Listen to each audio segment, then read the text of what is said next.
Hello students. In today's video, we are going to study in detail the Gram Panchayat.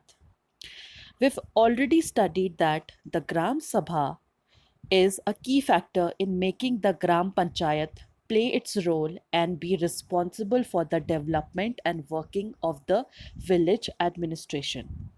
It is the place where all the plans for the work of Gram Panchayat are placed before the people.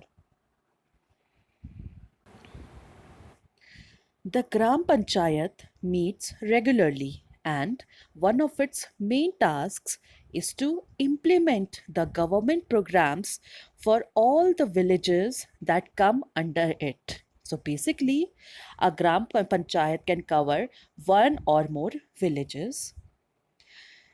As you have already seen, the work of Gram Panchayat has to be approved by the Gram Sabha.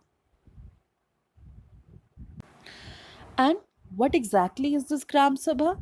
It is the meeting of all the adults who live in the area covered by a panchayat. It could be only one village or a few villages. Anyone who is 18 years old or more and who has the right to vote is the member of the Gram Sabha. In some states, Gram Sabhas form committees such as construction and development committees, health committees, education committees, etc. And these committees then look at the work of the prescribed departments. These committees include some members of the Gram Sabha and some from the Gram Panchayat who work together to carry out specific tasks. Let us now discuss the functionings or the works of the Gram Panchayat. The Gram Panchayat constructs and maintains water resources, wells, tanks, pumps, etc. It also looks after street lighting, drainage system, and also takes care of the construction and maintenance of roads, drainage, school buildings, and other common property resources.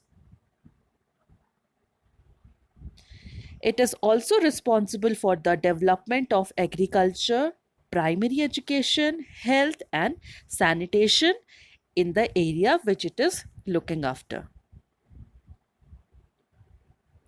Apart from that, the Gram Panchayat is also responsible for levying and collecting local taxes. So, the Gram Panchayat meets the Gram Sabha members regularly and knows about the requirements of the village. Apart from these functions, the Gram Panchayat also conducts market fairs in the villages so that rural people can sell or buy things such as their agricultural products. The meeting of the Gram Panchayat is attended by Sarpanch, ward members who are also called Panch, and the secretary of the Panchayat. The Panchayat members first discuss a particular problem. The questions are asked to the villagers directly talk about the problems they are facing, such as some villagers might be facing the problem of shortage of water. After listening to all the villagers, finally the members of the panchayat agree and come to a final decision, and the secretary of the panchayat records this decision which the Gram Panchayat takes.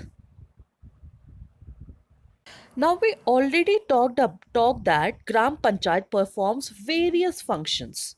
So to do these functions, Gram Panchayat definitely requires money. Money to implement their plans and programs. So this money comes from the collection of taxes on the properties of the villagers such as land and houses.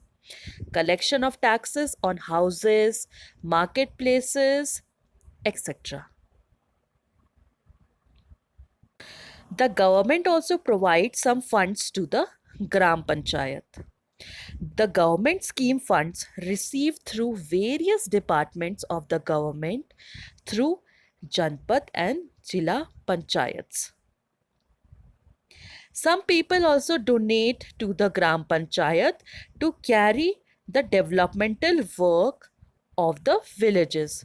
That is, the Panchayat also acquires money from the donations for the community work. Now, let's talk about the three levels of the Panchayats.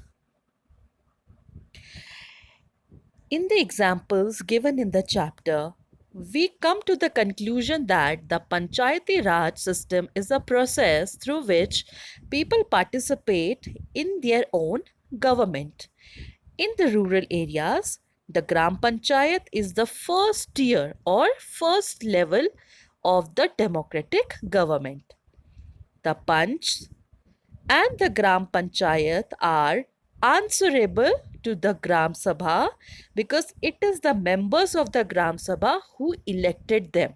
And as we have already studied that in a democratic country, the government is answerable to the citizens. So the same thing also happens in the Panchayat. Now, this idea of people's participation in the Panchayati Raj system extends to two other levels. One is the block level, which is called the Janpat Panchayat or the Panchayat Samiti. The Panchayat Samiti has many Gram Panchayats under it.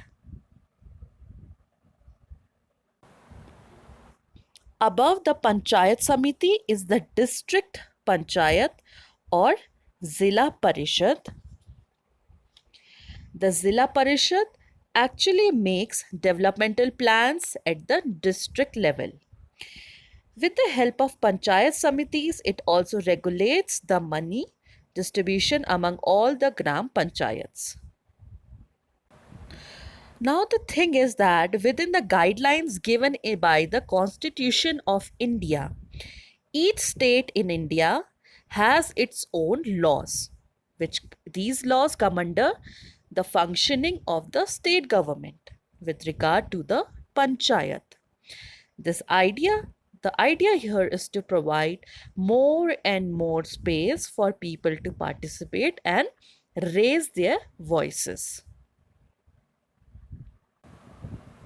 Finally, the three levels of Panchayat can be understood easily by this pictorial description. For example, the first is the Zilla Parishad, which is at the district level. Panchayat Samiti, it is at block level, and Gram Panchayat is at village level.